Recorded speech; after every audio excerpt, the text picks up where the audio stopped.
All right, Sal Capaccio joining us here on WGR. Philip Rivers out. All right, well, we had fun. We had 2 hours of it. He was in Friday after our show. He's out by 8 o'clock on Monday. We'll get Sal's thoughts on this and the whole process of the Bills coach search, thoughts on, the Seahawks and the Patriots.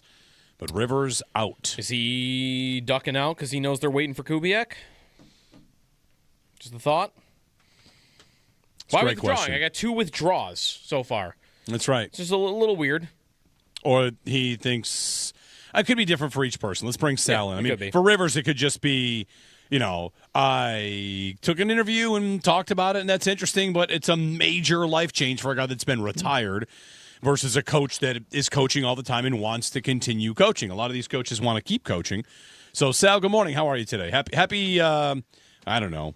It's kind of like a sour Monday, given that the Patriots are going back to the Super Bowl. Yeah, it is for sure. Good morning, guys. It's almost like the Rivers news never happened with you guys. Was when you're off the air, and then right when you come back on the air, it's kind of totally changed back to where it was before you went on the air on Friday. Pretty much, right? My thought on Philip Rivers has always been, and I stated this on the air last week and on the podcast the other day, that I never thought he was a very serious candidate. You never know. These things can turn when you meet with someone. You're like, wait a minute, we love him. But to me, it was, hey, I know there's a lot of agent relationships that go on there. I believe I've read that he and Josh share an agent, and he, I'm sure, wants to coach at maybe a higher level. This is hey, my client's very interested in coaching. We'd love for you to meet with him. And the Bills, you know what? That's a really new idea. That's somebody out of the box. No harm in talking to that guy. Let's see. There's a relationship there. So I think both sides get something from it, right? Which is Philip Rivers gets the interview experience. Because that's very important, I think, for people who want to climb up the coaching ladder. And the Bills get hey, let's pick the brain of somebody who, just played in the league, obviously, this year, but who is smart, has maybe some different ideas, and then you go forward. Now, him pulling out of I think it's probably what you said, Jeremy, which is, the guy has been coaching high school. He's got a lot of kids, as we know. He's got a pretty good lifestyle, I think it seems like, where he's pretty happy. So maybe he just decided, I don't want to have that upheaval. And decided after talking with his family that's the case. So, but we don't know until someone, talks to him about it. So, all right. So the Bills just, scratch him off the list. They've already interviewed 7 people. So that makes it 6 now that would still be candidates that they've interviewed. Yeah, the most recent interview yesterday, the Bills confirmed they spoke with and they interviewed Grant Udinsky, the offensive coordinator of the Jacksonville Jaguars. Young, thought to be a really, really bright young mind. He's been with Minnesota last year with Sam Darnold, and that's there's a connection for Josh. Sal, as we're talking about this coaching search, there, to me, is a lot of focus placed on Josh. He's active in these meetings. He's a part of all of it. Diana Rossini reported that the Bills have Allen, not necessarily like he has the choice, but that he has some say in the matter, and he's part of the interview process. I also feel like a lot of Allen's gathering of information might be reaching out to friends. He can call, I don't know the rules on this, so you could tell me if it's against the rules to openly say it, but he can call Sam Darnold, who he's tight with, and just say, hey, what's the story on Kubiak? Or what's the story on Grant Udinsky? Because Udinsky was with Darnold in Minnesota last season. Yeah, sure. There's nothing wrong with, talking with people about people. The rules are only about, actually interviewing candidates, and speaking with them directly, basically. I haven't seen a lot of even things about agents, right? There's a lot of those relationships. And then let's remember, Jordan Palmer worked, I think up until a couple years ago with Josh Allen and Sam Darnold, and probably is very close with some of these other coaches and quarterbacks coaches and offensive coordinators and people, around that sphere, basically. So there's nothing wrong with that. I think, we know now because the owner said this and it's been reported, Josh Allen is going to have say in this hire. I have zero issue with that. When the Bills were not looking for a coach yet and the Ravens had fired John Harbaugh, I said Lamar Jackson should have say. Of course he should. He's the face of the organization. He's the franchise quarterback. He's getting into the second half of his career basically now. They want to win. Why wouldn't you make sure that he's comfortable? I feel the same way about Josh Allen here. I have zero issue with it whatsoever. So what we don't know is those relationships and what's being said about them. You call Sam Darnold or whoever, what is he saying about these people and where that lies? Look, I'm a very big – I really like Grant Udinsky a lot. I do. So just on him specifically, I think that's a very – cool-looking, out-of-the-box, young, offensive mind that I think you'd really get excited here. The concern I would have is He's also Josh Allen's age. He's 30 years old. You need somebody here that's going to make sure you are coaching Josh hard and hold him accountable, all those things that Fitz said and people have said on podcasts.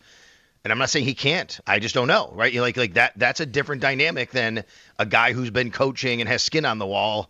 That's done this before. I think that's just, and he's never called plays. Obviously, those would be my concerns. It doesn't mean you can't overcome them. Those would just be my concerns. There are concerns about maybe any candidate. If it's Udinsky, it could be the age. It could be he hasn't called plays of his own. Eventually, he will. I mean, it's a matter of where that happens. Right. Brian Daboll, would you have concerns about Daboll as a head coach versus a coordinator? Like the NFL.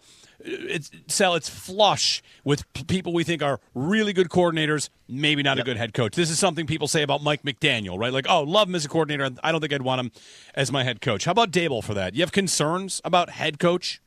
Sure. My concern would be two things. Number one, he went to the Giants, and after an initial very good year, it just went south, right? It was not good, and you have to look at that record. And there's a lot of things in that, so it doesn't have to be totally on him, no doubt. Daniel Jones left the Giants and became really good in a different place. But I can wash it out with the fact that look what he did with Josh Allen, right? So I'm not going to really be hung up too much in that. My biggest concern with Brian Daboll would simply just be temperament of a head coach and, the way that we see him on the sidelines. Yes, he's super passionate, right? But a lot of stuff went down in New York last year that part of the reason he probably was out of a job at the end of the day was, things that, the blue medical tent and stuff like that, right? That just didn't go over well. But again, I think that when you are in those positions, sometimes you also learn and say, okay, like I have to have a different type of temperament or outlook or discipline to be the head coach, to be the CEO type versus being the coordinator. So I think every single one of these candidates, if you went down the list and you said, give me some positive and negative, I could find something on each, or at least some things I like, and things I'm concerned about. That would be something I'd be concerned about. What I love about Brian Daboll for the fit here is his relationship with Josh. And I think I told you guys this the other day when people started talking about, and Ryan Fitzpatrick says, you got to have somebody that's not Josh's golfing buddy and coach him hard. I've talked to people who've been around both Josh and Brian Daboll who would know and said, I asked, where does he fall into? Which category of that? Is he Josh's golfing buddy now, or is he Coach Josh Hard? And the answer I keep getting is, oh no, Coach Josh Hard. Like, yeah, Brian Daboll will love on his players, but he will coach them hard too. You know what I mean? Like, he's that kind of coach. So I like that about him. So there's a lot of different things you have to weigh here. Yeah, that would almost, and we can get to some of the guys from yesterday, Sal, the Seattle guys and Denver. So Davis Webb's expected, there's already reports, like they're expected to request an interview with him. I feel like that would be more of a concern. On top of, like, you mentioned the things with Udinsky and the age and never calling plays before that would also be true of Davis Webb. I feel like that question about coaching Josh Hard is more of a Davis Webb question for me than it is a Brian Daboll question. Agreed, because we haven't seen it, right? And we don't know really, like, that fit. I mean, he hasn't even had the title of offensive coordinator yet, right? I mean, he's just right now passing game coordinator. Right? Quarterback's coach maybe, and I will tell you also, again, Davis Webb, Josh Allen, very good relationship. Does that relationship manifest itself into coaching football and coaching him and really being honest with each other during games and things that happen? We know Brian Daboll is, right? Like, the defining moment of Brian Daboll and Josh Allen is the 2019 game against the Patriots. Come on, right? Like, I mean, like when Josh was bad and threw a couple of really bad balls, the Zay Jones game. Like, that's the defining moment of Josh even points to that as his career turning around after that game. You guys know which one I'm talking about, when Daboll really got on his butt. And, like, I want to know, like, is that something that Davis Webb would do? And if Davis Webb is the head coach, maybe he doesn't have to as much because he employs a offensive coordinator, right? There's a lot of different tentacles here but then again, I mean, is Davis Webb, if you're going to go from never even being a coordinator in this league, just being a position coach and passing game coordinator to a head coach, can you make that jump? Can you make that leap? I think Davis Webb is going to be a head coach in the NFL someday. He has this guy has a mass amount of respect in the NFL for how smart he is, how much he relates to players, all those things. The question simply is he ready for this now? Yeah. So Webb and Udinsky seem to kind of fall both in that bucket. People think these guys will be coaches. How about Kubiak, Sal? This is like the $1 million question. You can take us through the process and how the rules apply differently to the Bills because they're a playoff team and because of previous interviews with regard to Clint Kubiak, because they have not interviewed him yet and they cannot interview him until after the Super Bowl. Not because the Bills are a playoff team, because the Bills fired their coach the week before the conference championship. That's why the rules are different for them. Because the Steelers also were a playoff team. But because they fired Mike Tomlin a week before the Bills, they got to interview people a week before the Bills. So basically, here is yes. Go ahead. I know there's like a couple different ways to say this. Is it that? Okay, no, you go. Sorry, I didn't mean to interrupt. Okay. I thought the rule was playoff teams can't talk to playoff coaches, but the Steelers did interview Kubiak, so that is not the case. Okay, so again, break it down. Has nothing to do with making the playoffs. Has nothing to do with making the playoffs. Here is the rule. It doesn't matter when you fire your coach. It doesn't matter if you make playoffs. Anything like that. All that matters is, A, those coaches who are coaching in championship games. It's about them, obviously. It's to limit distractions. Here is the rule. If you've already interviewed somebody in any capacity, whether it was week 10 because you fired your coach, after the season because you fired him in the regular season, or after the wild card game because Mike Tomlin got fired in Pittsburgh, whatever. If you started the process and interviewed a coach one time, and then he now is coaching in the conference championship game, you are allowed to interview him again in the bye week. If you did not interview him once because you fired your coach after the divisional round, like the Bills, you cannot talk to him at all until after the Super Bowl. Simple as that. It only comes down to question is, did you interview this person one time already? Yeah. Yes, we did. Great. You could talk to him again. No, we did not. Therefore, you cannot talk to him until after the second week. Now, I will tell you, I think those rules are outdated because we have virtual interviews now and 2 weeks in between the now and the Super Bowl. So I think the rules should be updated to reflect that.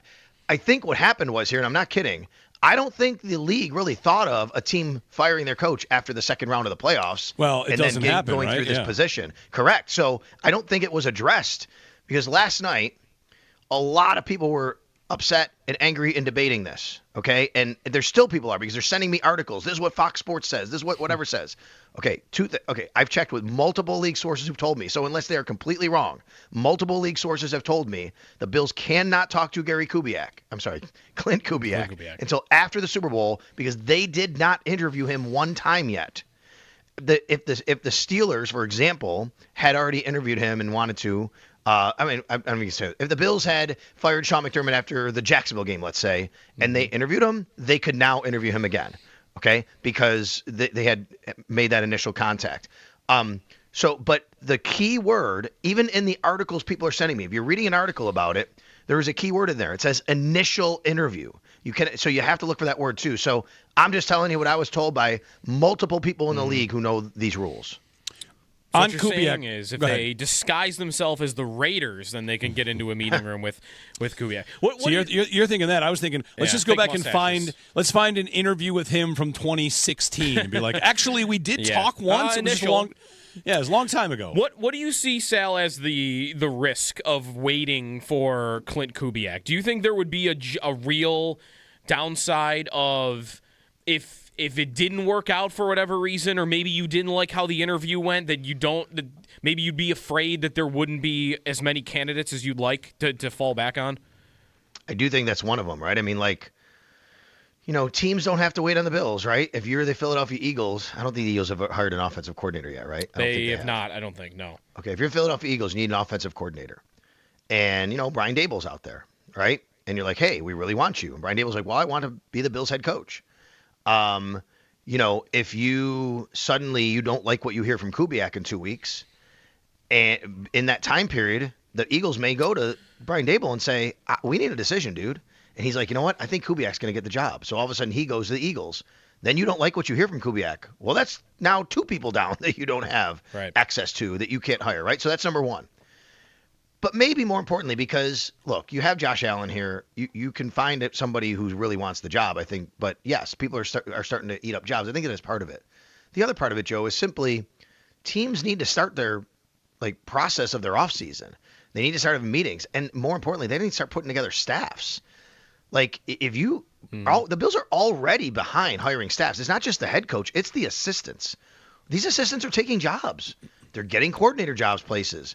They're taking position coaching jobs somewhere else.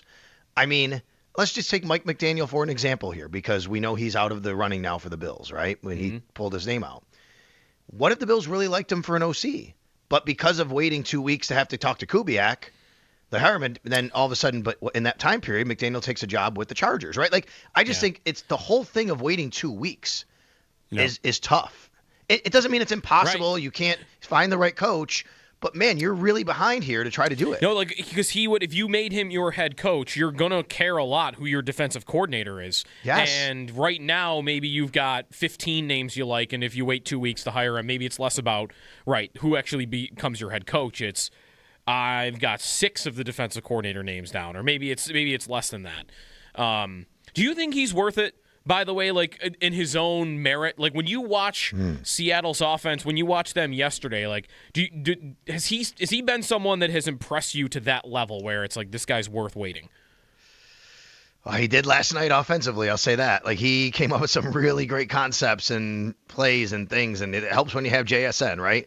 But he knew how to get him the ball too. I mean, they did a great job. If you were watching the game last night and said, okay, I want to watch Kubiak against Chris Shula, I mean, Kubiak dominated him, right? Yeah. I mean, come on, let's be honest. I think if you were, and I like Chris Shula. I think Chris Shula is actually a really interesting idea. I'm not saying the Bills actually have to go out and hire him, but last night was Kubiak kind of put his foot down against Chris Shula. Yeah. And, Sal, that's what I'd be looking for, because Sean McVay also pretty much showed Seattle what was up, too. Like, they had I just saw, like, their yards per play, yards per pass. Like, the Rams did whatever they want. And watching that game, what I think I get is I've got 2 defenses that have some really exciting players and really good schemes. And Seattle's, top of the league.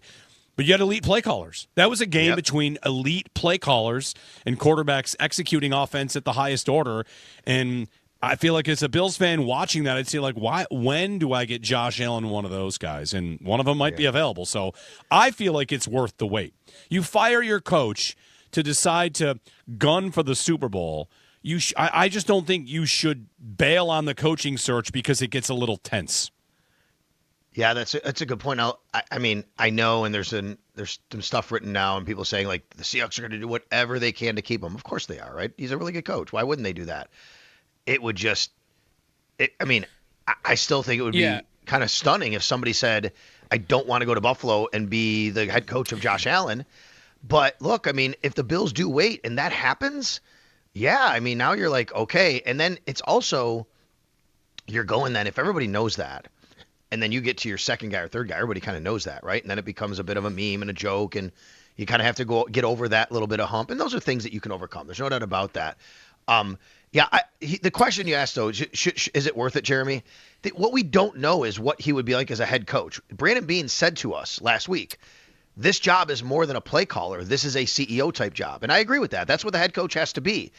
So I just don't know, like, what he is. Now, he has great bloodlines, obviously. His dad won a Super Bowl as a head coach, and he was a coach for a long time. His brother is a coach in San Francisco. His other brother is a scout in Dallas. Like, this guy has been around football his whole life. You would think everything would point to that, like being able to do that, but we don't know that. Yeah. Let me ask also, like, I would imagine any guy that would come in, if it's Kubiak, whoever, they would want their own staff, their own guys. If you needed, like, is Bobby Babich still under contract with the Bills? They didn't fire the whole staff, right, Sal? Like, if they got to a point where it's, we don't really love a lot of these candidates. Hey, what about this guy? We've had him in the building for a couple of years, and we've liked some of the things he's done. Let's keep rolling with him. That would be an option. Yes, it would be. Now, Chris Tabor has already left the Bills. He's now in Miami. Okay. I honestly don't know this. I haven't found out yet. His contract could have been up, but honestly, it reads to me more like, hey, I came here to coach with Sean. He really wanted me. I've done a lot in this league. I know he has a house in Florida, Chris Tabor. We talked about it. He may have just said, hey, I have this opportunity. And the Bills said, that's fine. We'll find another special teams coach. Those things can happen. Bobby Babich, this is an interesting situation because if Bobby Babich, I'm assuming he is under contract and he wasn't fired, he's still sitting there waiting on who the next Bills coach is going to be. The new Bills coach comes in, and let's go back to the scenario we talked about earlier. All of a sudden, they get a guy later, and all these really good assistants he wants are drying up. He may say, hey, Bobby, I need you. You can't go anywhere. You're going to be my guy. Mm-hmm. Like, I want to, these players. You've been running the system. But Bobby Babich at the same time might be looking around going, hey, like I want to be able to go and continue my coaching career. And what if the new guy comes in and doesn't want me? Where am I going to go? Right. Like everything's all of those things. That's why this whole rule stuff is really tricky and interesting. Is this a Bills rule? You said this is outdated. Is this one of the ones that they had proposed? They wanted the entire proposed, hiring process moved till afterwards. Okay. Yes. Okay. Correct. Right. Correct. The Bills did propose a rule, but it was more about what Jeremy just said. Like everything, hiring people should be waiting on, not while you're or interviews even. I think it was not like during the playoffs, basically. Maybe after the championship games during the bye week. And this whole thing you've just laid out is the case for why you'd want it all. Like, why don't we just all move this so we don't have to go through this musical chair? It really is musical chairs. Like, who's going to be left out? Who's going to not have a job? Yeah. Who's going to get in? It's like a reality television show about coaching seats. And Jeremy, there's a really good parallel here with what's going on in college right now, right? It's all about the calendar, the college calendar. Look at Lane Kiffin, right? Yeah. And almost any coach that I've talked to, college now I'm talking, almost any coach or AD I've talked to, and I've talked with people about this over the last month or so, saying, hey, what do you think about this? Like, I don't know. I don't live in that space. And almost everybody said the calendar is the issue. The calendar is the issue, right? Like the portal, the recruiting, the team wanting to get their guy in place. Like if you step back and try to look at it from everybody's angle, there's merit to all of it. Right? Like the team wants to get their guy there to recruit. Well, wait a minute, because the portal opens at a certain time, you got to have a guy there. Well, why can't we move the portal? Well, we move the portal, then we're messing with what's going on during the school year and only having time to do that. I don't know. There's a lot of different things, right? So anyway, I think this is the same thing on the NFL level pretty much. All right. Sal Capaccio joining us on the Western Hotline on the Bills coaching search, which goes into week 2. Thank you, Sal. You got it, guys. All right.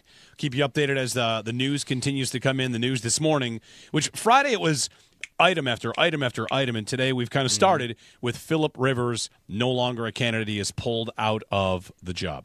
So no Rivers, on to maybe adding Davis Webb today. We'll see if that comes down. People expect that quite a bit, so we'll see.